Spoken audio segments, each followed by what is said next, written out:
Good afternoon. आज PSCमध्ये OPD काढताना एक आजी आल्या. आजी आल्यावर म्हणले डॉक्टर कुठे. आम्ही म्हणलं जेवायला गेले. आणि डॉक्टर जेवायला गेले असताना मी आजीबरोबर 2 शब्द बोलत बसलो. आजी बसा, काय करतात. आजी रडत सुटल्या. रडताना मी विचारलं काय झालं आजी तुम्हाला. ते म्हणले काय नाही. मी म्हणलं जेवण केलं का. जेवणचं विचारलं त्यांना. बिस्किट दिले, बिस्किट खाल्ले आजीने. आणि ते रडतच सुटल्या. मी त्यांना कारण विचारलं. मी म्हणलं काय झालं, घरी काय भांडणं झाले का. ते म्हणले नाही. मग म्हणले मुलं आहे 2, विचारत नाही. मुलगी आहे, मुलगी येत नाही. आजीचं वय असेल 80 ते 85. मला सांगण्याचं तात्पर्य म्हणजे एकच, त्या आजीने खूप कबाड कष्ट केला असेल लेकरांसाठी.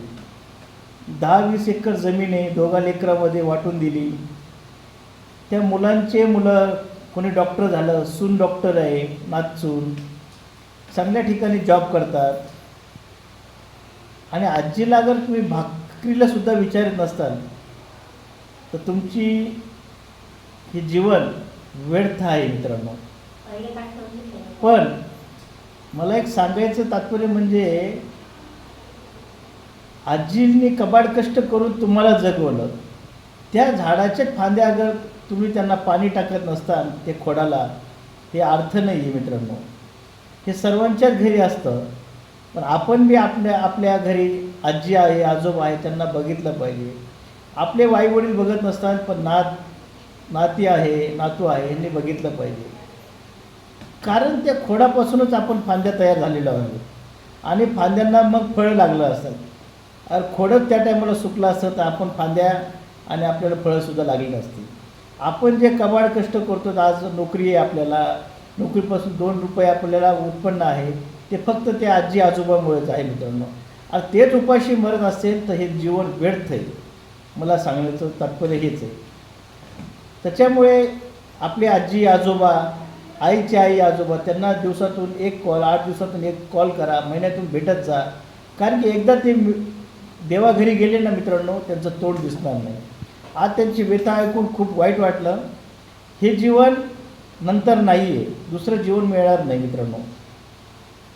तर आपण बी केव्हा ना केव्हा आजी आजोबा होणार. आणि हे निसर्गाचा नियम आहे, हे निसर्गाचं चक्र आहे, फिरून आपल्याकडे येईल. तर आपण आपल्या परिवारामध्ये हे असे कोणी असेल, त्याचं दुखत असेल, त्याला बघितलं पाहिजे. ते 20 किलोमीटरपासून माझे PSCमध्ये आले. त्यांच्याबरोबर कोणी नाही. एक 80-85 वर्षाची आजी एक काठीवर आली. वाईट वाटलं. डोळ्यात माझे बी सुद्धा पाणी आलं होतं. का त्यांनी खूपच कष्ट करून एक मुलगा नातू त्यांच्याबरोबर येणं त्यांचं भाग होतं. हे पूर्ण जगात हेच घडत आहे. पण आपण काय करायला पाहिजे हे आपण ठरवलं पाहिजे मित्रांनो.